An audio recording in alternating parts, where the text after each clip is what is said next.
This is the On All Cylinders podcast, powered by Summit Racing. Your host for today is Summit Racing's Paul Sokolis, with special guest Ian Lehn, founder of BOOSTane. Here we go. Welcome to another installment of the On All Cylinders podcast. I'm your host for today, Paul Sokolis, and in 1980s sitcom parlance, we've got a very special episode because if you look at the calendar, it is Father's Day. So we've got a nice story of some father and son camaraderie on tap. And you know what? We'll also talk about the science of race fuel and a bunch of other interesting stuff. And it's all thanks to our guest today, Ian Lehn, founder of BOOSTane Fuels. Ian, thanks for joining us. And how are you doing today? Doing awesome. And I appreciate you reminding me that it is Father's Day. So I get to pick this up with the old man and probably challenge him to another event. Well, we'll get into that whole friendly competition thing here in a moment. But first, let's start at square one, man. How do you get to become a gearhead? You know, I probably have a story that a lot of people can relate to in our industry. Grew up around racing, working in the garage with the old man, listening to the Reds game, and just kind of falling in love with fixing stuff. And, you know, that rolled into wanting to go to college and get a mechanical engineering degree. And then I found myself racing there a little bit. And then the itch keeps getting harder to scratch, and you just got to get cooler stuff to go racing in. So, yeah. Working in the shop with your old man, listening to the ball game on the radio. It's a very common story from the gearhead world. But how did that translate into a career? How did that contribute to the launch of BOOSTane? The origin story of BOOSTane, I guess me being a gearhead, a lot of people can relate to. And probably there's probably a lot of founders in the automotive aftermarket that can relate to my story as well. BOOSTane was basically spawned off of a necessity. Like I said, I went to school to get my engineering degree at Georgia Tech. I needed a senior exit thesis.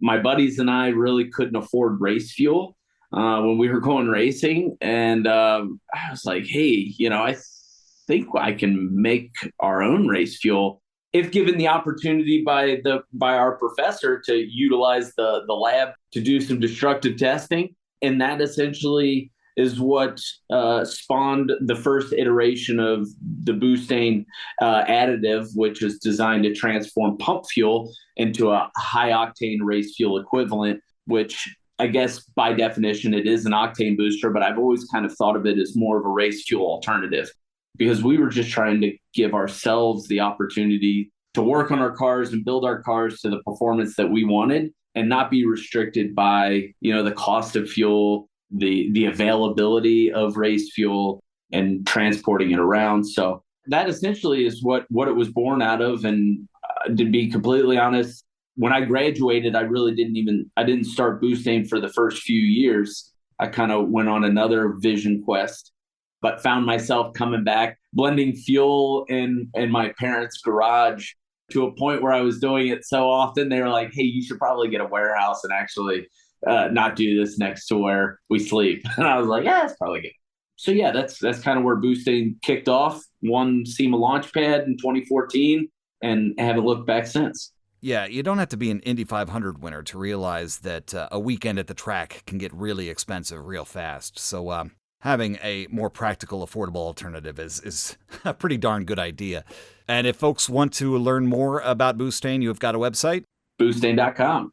And I, of course, would be remiss in my hosting duties if I didn't mention that you could get BOOSTane products at summitracing.com as well. You can also buy it at the boys at Summit, and they get it out pretty quick. You guys beat me on that, and I appreciate that. Well, I'd love to be able to take credit for that, but I'm just a doofus behind a microphone. But anyway, let's get to the meat and potatoes of this talk, because you just participated in a really interesting event, and it had an even more interesting family dynamic. So can you tell us about the Big Bend Open Road Race? Okay. The Big Bend Open Road Race, obviously, to no one's surprise, is found right near Big Bend in West Texas. Beautiful countryside if you haven't been out there. The idea is that it is a point-to-point race. So it's 60 miles from Fort Stockton to Sanderson, and then Sanderson back to Fort Stockton. It's limited to 160 cars with varying classes, you know, all the way up to unlimited or, you know, the rookie class. What's a little bit interesting about the Big Bend Open Road Race is that it is There is an unlimited class, but for the other classes, you have a target speed and a tech speed. So because it was our first year, it was my first year running this race, my target speed was 105 miles an hour. So based off of the 120-mile total distance, essentially divided by 105, you can figure out exactly how many minutes and seconds it's going to take for you to complete that race. And the race essentially, with all of its twists and turns and varying speeds, you're trying to get to as close to that speed on the dot as possible, which is confirmed by a time. So everybody thinks that we're all lined up in a grid and we take off. And I mean, to be completely honest, if you're not a professional race car driver, like that's pretty freaking dangerous.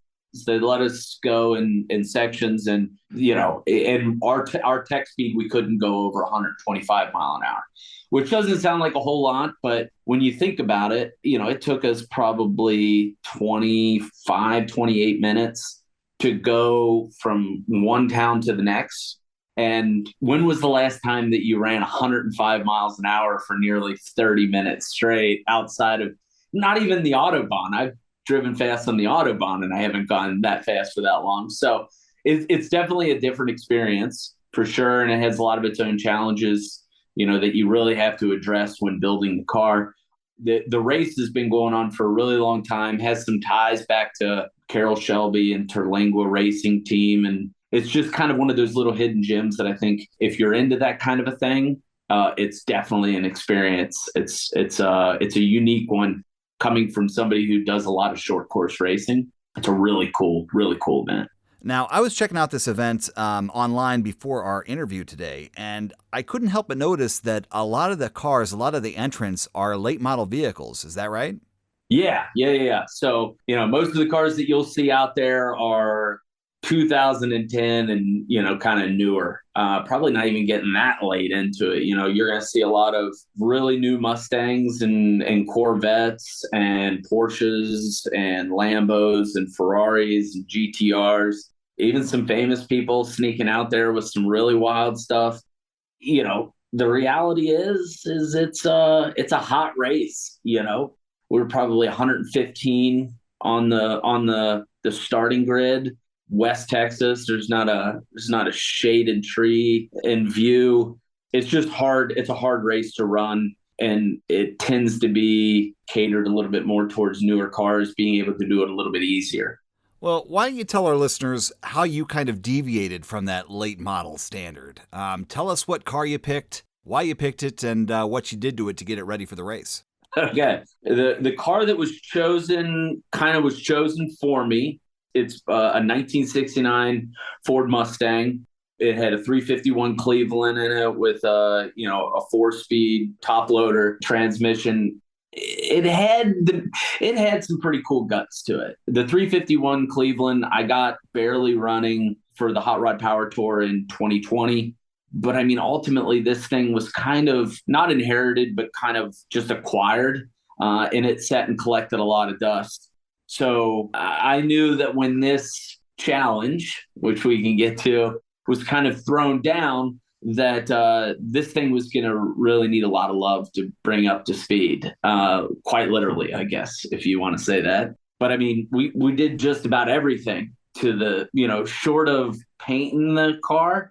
We got rid of the 351 Cleveland and dropped in a blueprint stroke 347, small block, new Tremec Magnum, 6-speed transmission, Mosier rear end, brand new Nitto tires, new radiator, seats and belts from Status Racing, and then every odd and end part that you could think of that, we needed. It was Summit Racing. I built the car. I shipped it down to a buddy at KPE Racing in Wichita Falls to kind of have it in the Texas vicinity for the race. And Tommy Keeter, Brian Havens, and Chase Havens, which Brian and Chase that helped me build the car are father and son, which is pretty cool, helped me build the car.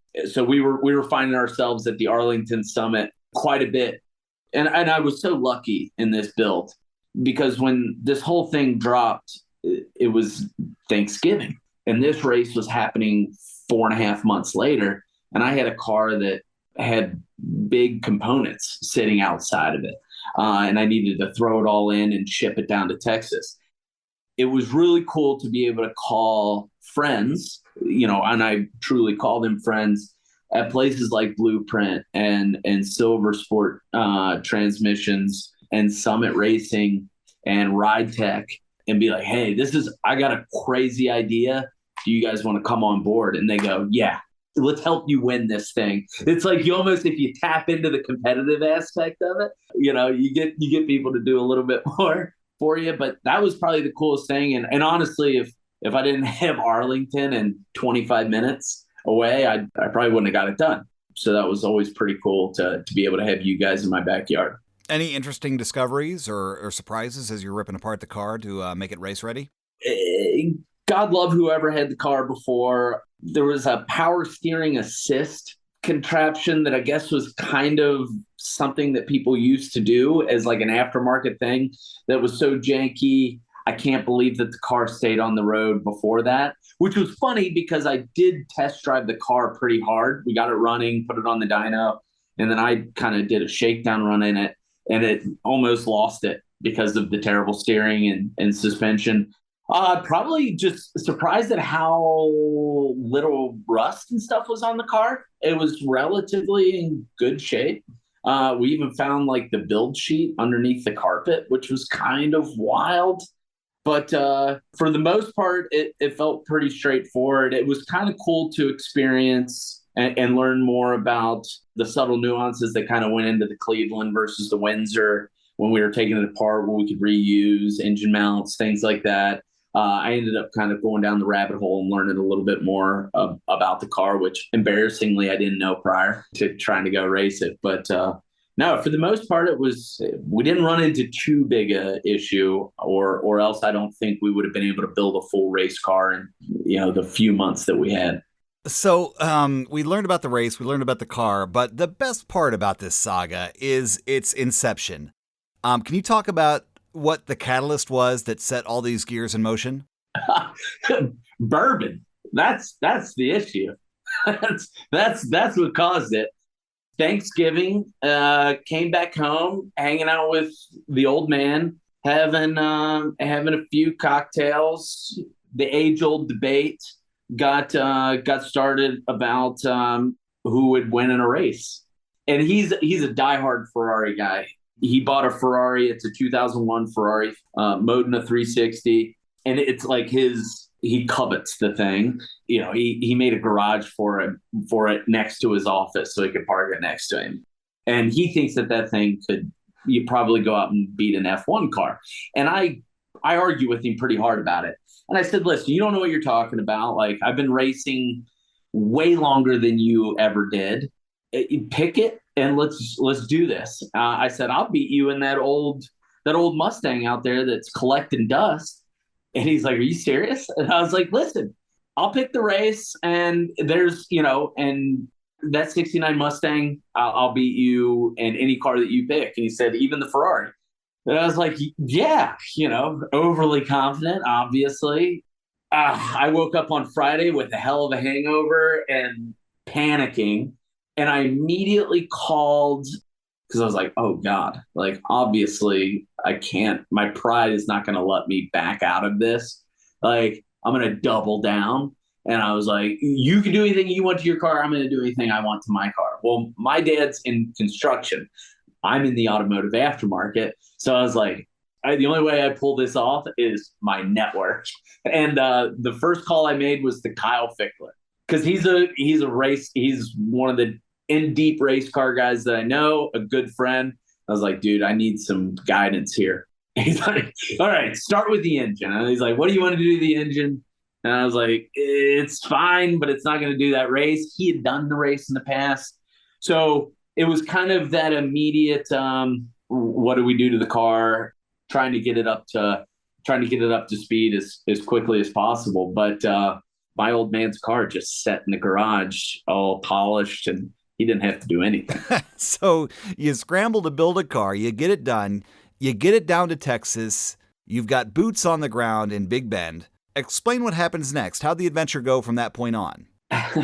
It was such a whirlwind. Like with any racing, we're doing stuff leading right up to the event. What I didn't account for, which was good and bad, I guess, one of the cool things that we did, because this race is high sustained speed over a Texas road, like the road may look flat, but at 100 plus mile an hour, it doesn't feel flat. So I was really nervous about my suspension. So Ride Tech helped me pick this awesome full coilover adjustable suspension. Well, when I adjusted the vehicle originally, I didn't put into account the math around myself and my co-pilot. So I had it I had it aligned kind of dry. And we got to the event, tons of cars, everything's going kind of nuts, everybody's running around. We got to do like a qualifying.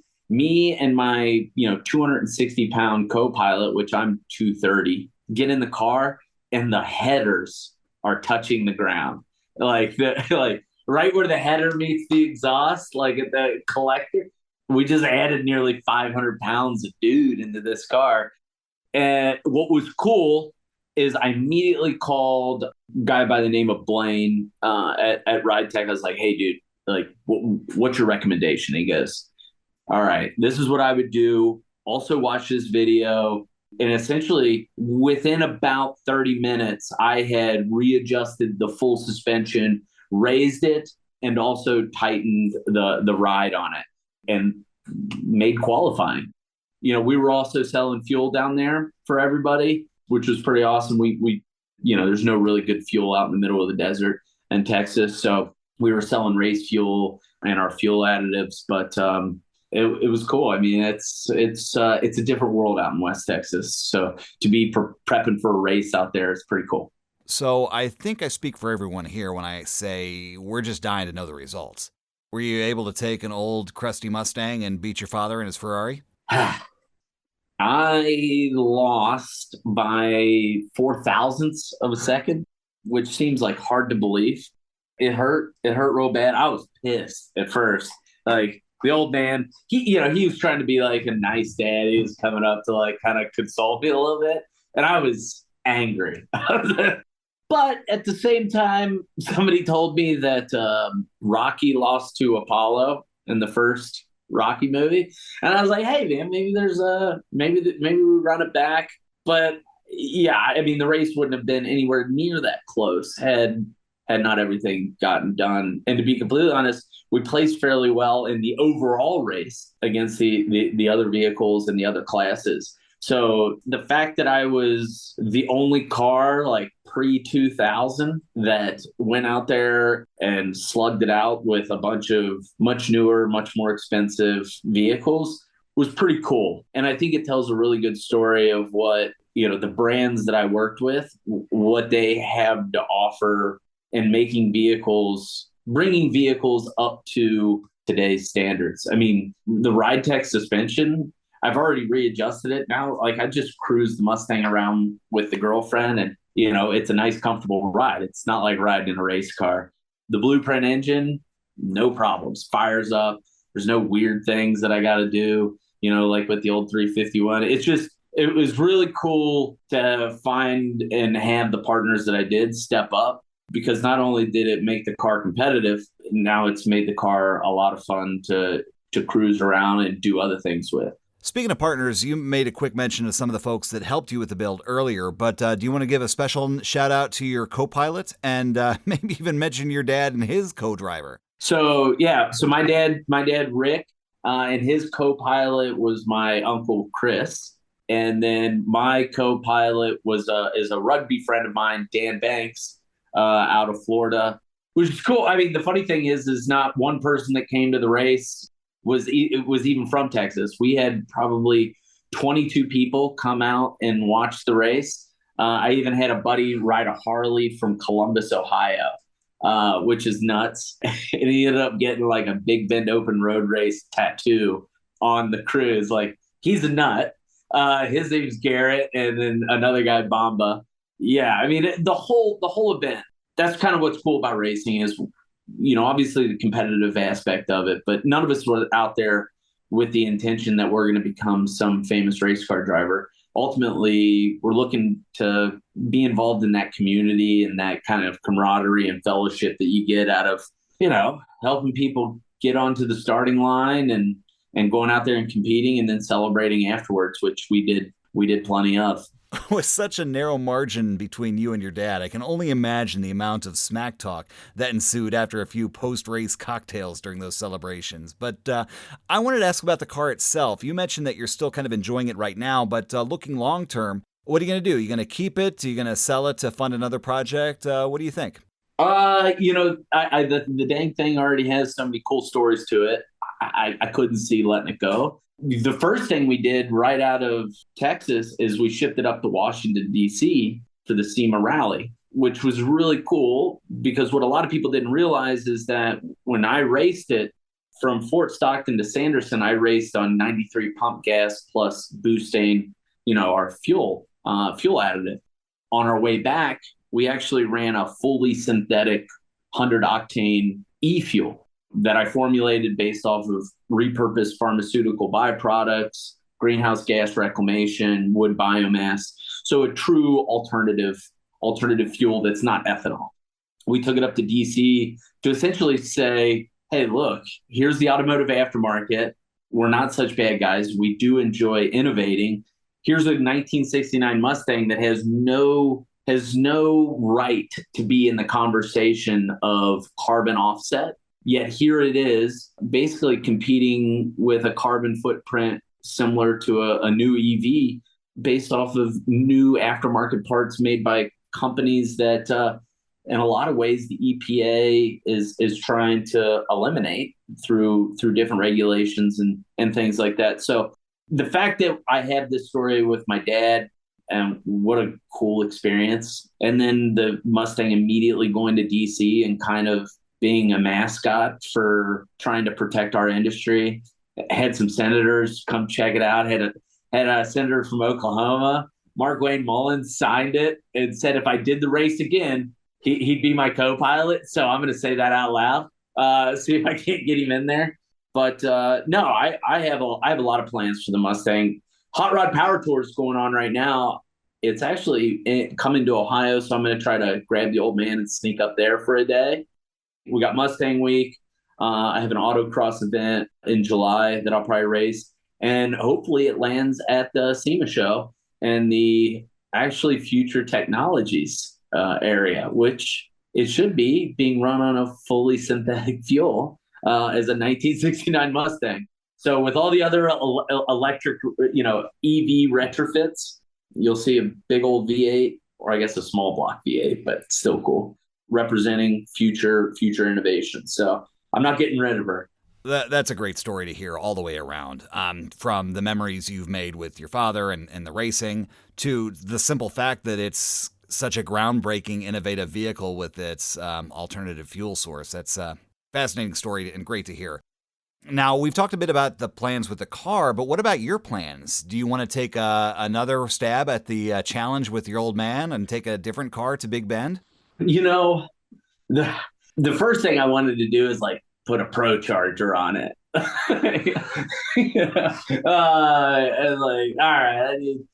Don't get me wrong. The thing makes a ton of torque. Made more than enough power for me to do the race, but I'm going to keep bumping up in class. I'm definitely going to do the race again. Whether or not my dad brings his car out again or, he co-pilots with me is yet to be seen, but I will absolutely do something else to the car.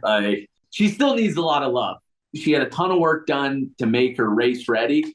I could probably button a few things up to make it a little bit more comfortable and easy to drive. But Pro Charger, and then let's throw the gauntlet down again.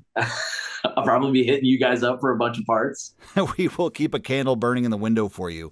Now, if someone wants to learn about this race, this event, how do you recommend they go about learning more? Yeah. If you go to, I believe it's just BBORR.com. So the acronym for Big Bend Open Road Race.